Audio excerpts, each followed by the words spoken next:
Hey there, guys and girls. It is me, the Thefloorhugger. Maybe you've never seen my face. It has been a while since I have shown my face on this channel, but that's because I'm streaming almost every day of the week. You guys can come follow me on Twitch and Mixer. Everything is at the Thefloorhugger, including Instagram, Twitter. I'm always on Twitter. You guys can reach out to me there, no problem. You can also, we're going to do this all at the front, so we can just get into the content at the end. After this, you can become a Patreon of mine. Patrons get private access to my Discord server. We're playing a game in there right now, Idle RPG. I think I'm going to add something else, maybe do some game nights, card games, who knows, all kinds of things. Patreons also get access to videos 1 month early, all videos, sometimes even earlier than that, depending on what schedule I decide to release them in. You know, 'tis the season for weird things. So become a Patreon if you wish. You can also donate, all kinds of things, but the fact that you're watching this now means a lot to me.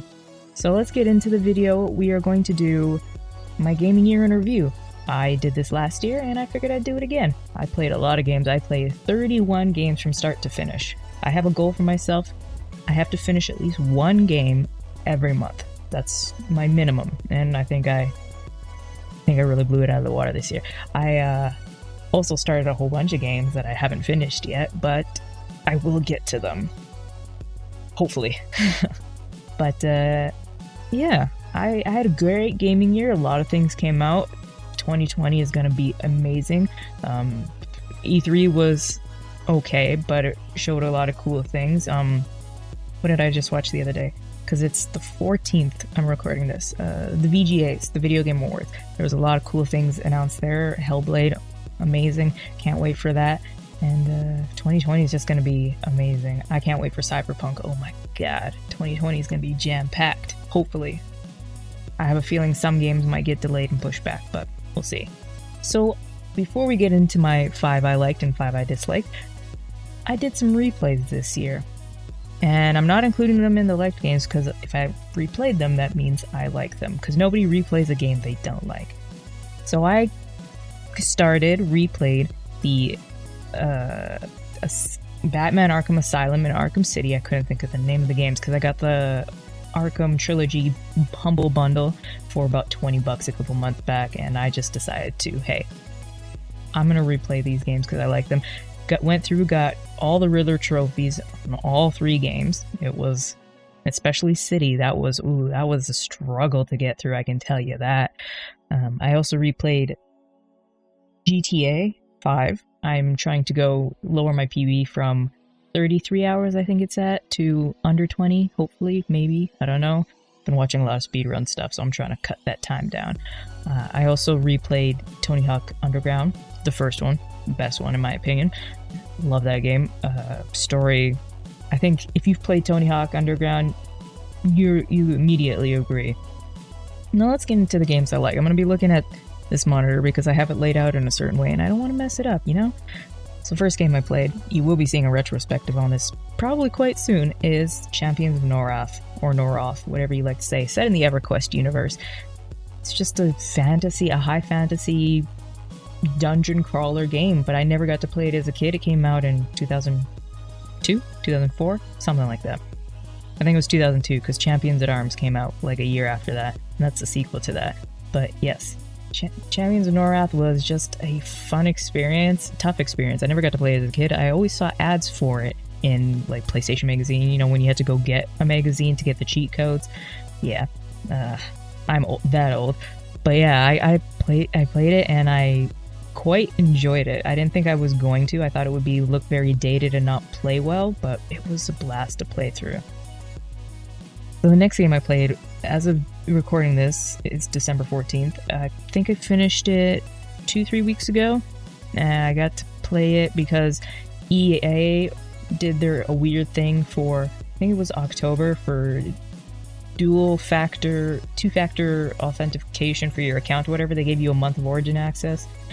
So I got to play it here. It was the Saboteur, set in the beginning of World War II, the Nazi occupation into Paris.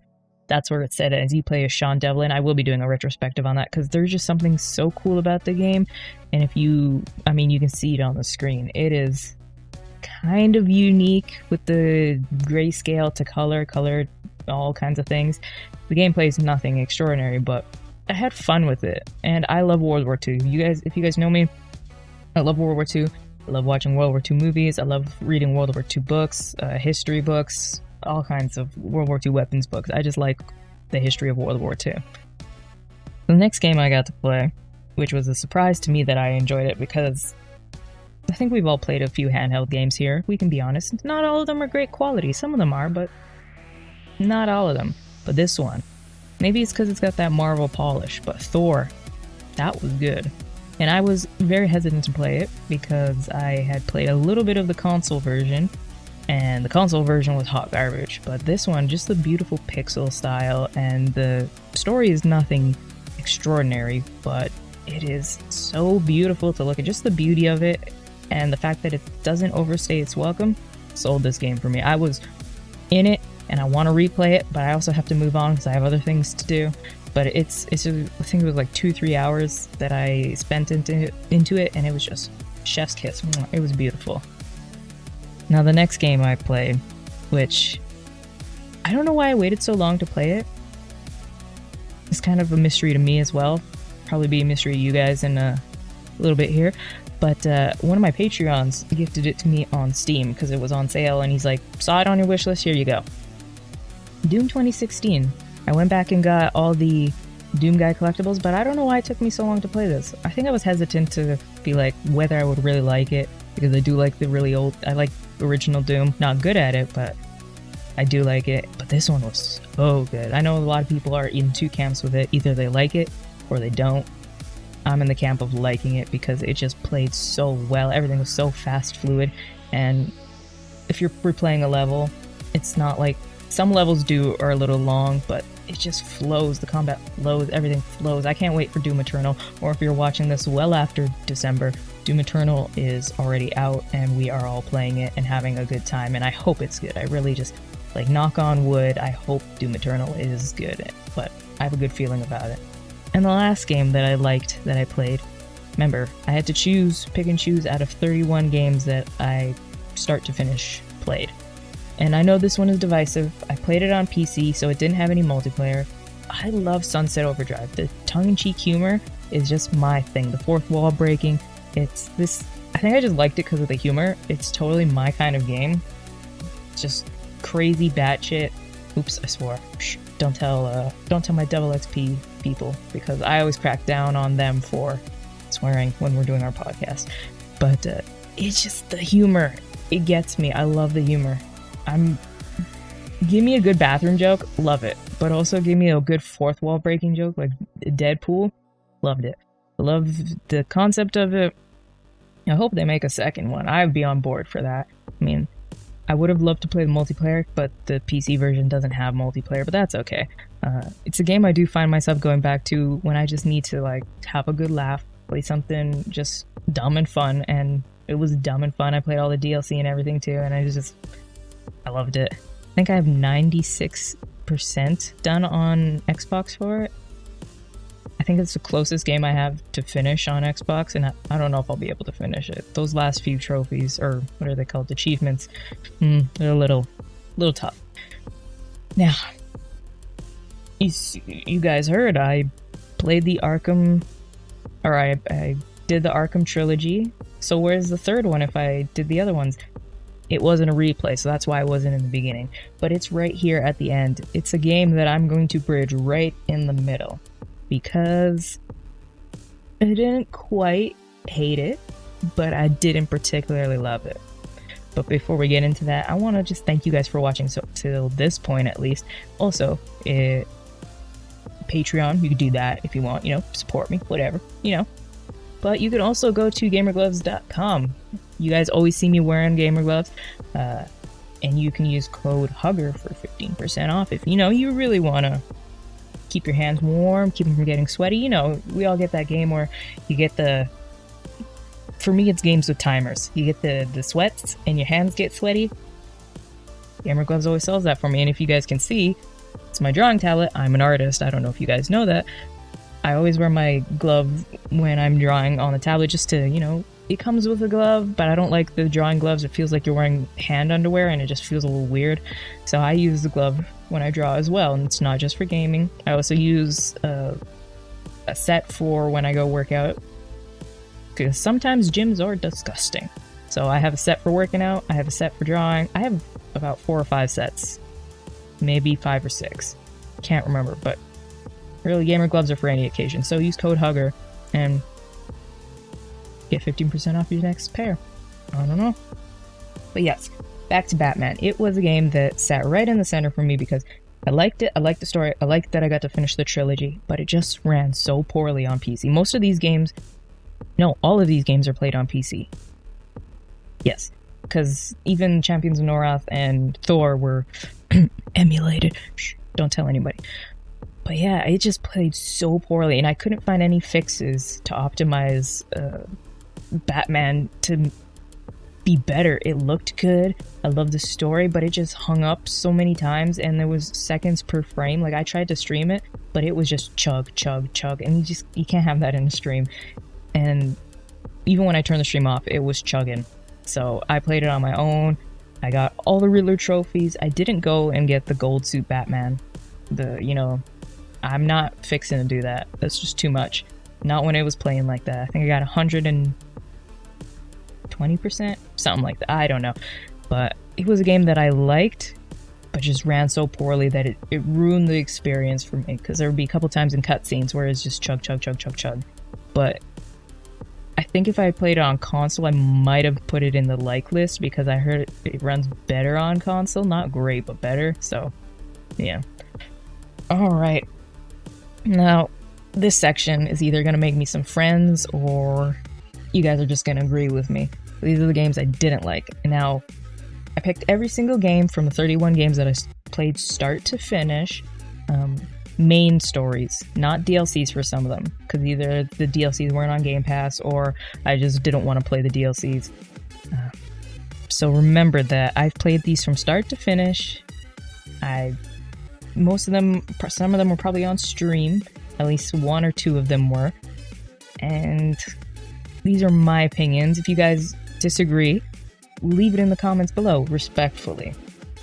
And we'll have a conversation. Maybe I missed something in the game and I should go back and play it. Let me know. But the first game has to be Rage 2. I didn't like it because there was just too much to do. Well, I shouldn't say that, because I like Wildlands, and Wildlands there's a lot of crap to do. But it just felt like it wanted to be something else. The story was so short. Like, when you really got down to it, you didn't need to do any of the extra stuff. The story was so short. And the final boss fight was a joke, if you ask me. But it just felt... It felt like something was missing, and it felt like it was... Maybe it was the marketing, too. It tried to be a lot cooler than it was. It felt like it was trying to be, like, Doom cool, but also, like, tongue-in-cheek, like Sunset Overdrive. And it just failed on both parts. The game, it ran well for me. I know that's not the case for a lot of people. I'm glad I didn't buy it. I got it on Game Pass. Thank God, because I would have been upset. I know Halo to the King, who is one of my Halo to the King is one of my podcast teammates. He returned it right quick, and I can get on board with that. It just feels like a lot's missing. I haven't played the DLC either, so I don't know. Maybe Rage 2 just wasn't for me, but I like FPSs, and I like games where there's just a lot of stuff to do. Like, I like Assassin's Creed, I like Wildlands, but this one just fell short for me. Maybe it was just rushed. I feel like we didn't need a Rage 2. I didn't even play Rage 1. Now the next game. This was a struggle to play. I played this on stream. Was Dead Rising 4. I played it in October for Spooky, forgetting that it's more of a Christmas game than it is a scary game. And it's barely a Christmas game at that. But this game was rushed. I think we all know that. I think, what's the channel? Crobat, whatever his name is, did a breakdown on proving that it's rushed. A couple people did breakdowns on proving that the game is rushed, and you can see it. It's a rushed game. The ending was crap, and the fact that they locked the ending behind DLC, they put the real ending in DLC, that's some like Azura's Wrath crap that you saw 10 years ago. You don't see that stuff now. And for it to be in a AAA game, and that shouldn't have been the way the Capcom Vancouver went out on that game. No. I felt like Dead Rising was rushed. There was cool ideas there, but it failed in execution time and time again. And I had some game-breaking things, some glitches that I had to restart levels, restart sections, and it was just a struggle to get through. Now the next game is one of those ones. I streamed it as well. I played it start to finish. I wanna like it, but I don't think I can, because it wasn't I played the whole game, boom, boom, boom, and then I got to the last,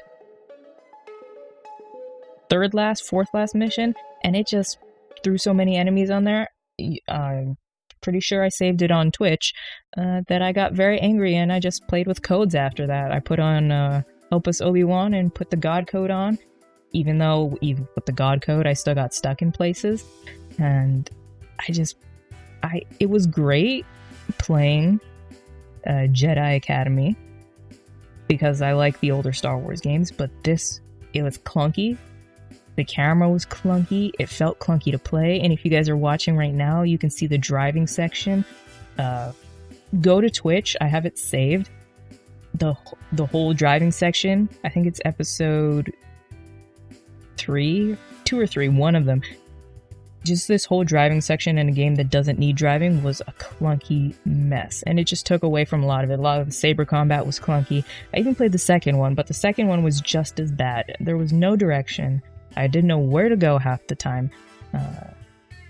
There's a section in the only stream I did of it where I literally had a breakdown and put on no clip because I just didn't know where to go. The game didn't show me where to go, didn't tell me where to go. Usually, bad guys over there, go over there, but that wasn't the case half the time.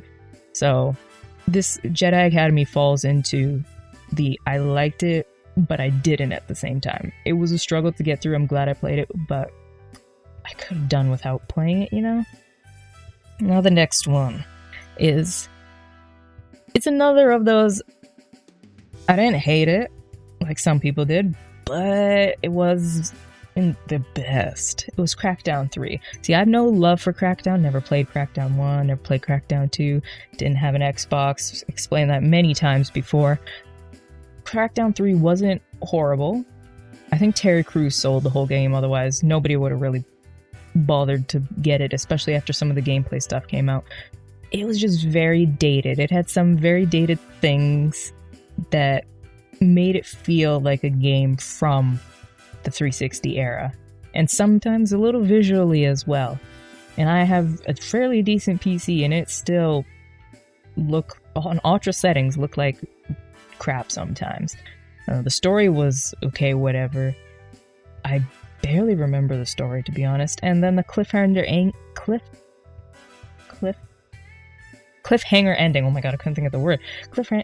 Whatever. The ending that it just leaves on a note like that. It's like Shenmue. I wish you would have just wrapped that up instead of dragging it out. But maybe that's just my thoughts. And then, last but not least game that I absolutely did not like to play was Superman on the DS. I'm pretty sure a Spider-Man game on the DS wouldn't be any better either, but Superman on the Nintendo DS was a hot garbage mess. I tried to play it. I played it for a little bit on easy, and then I just got fed up, put codes in because it was one of those turn-based stop the disasters while more enemies appear, but it goes by numbers. And there's no way that you can stop all the little fires and things you have to put out. So I ended up dying several times. Then I'm just like, I'm going to play with codes. I admit it. I'm going to say it in the retrospective I do that I played with codes because there was no way that you can do this game. There's no way I want to spend more time playing this game, to be honest, either. It was just I'll get more into my retrospective, but it was just not a fun experience. So that was a quick recap, maybe not so quick, of my gaming year in 2019, almost at 2018. We're about to go into 2020. I hope you guys have a great gaming year. 2020 is looking to be stuffed full of games. I know I'm probably going to pick up Cyberpunk Day 1, and I think that's probably going to be it. Because I'll just, either it'll be on Game Pass and I'll get it on Game Pass, or I'll wait for a sale, honestly. I don't want to pay full price for things anymore. PC always has some kind of sale on. But yeah, hope you guys have a great gaming year, and I will see you guys in the next retrospectives, and I will see you guys in the next stream. If you're watching this, then I probably have stopped streaming for the year, and I will start streaming again in the new year. Yeah, because sometimes you need a break, you know? Alright, thanks for tuning in, guys, and I hope you stayed to the end, and see you guys later. Bye, guys.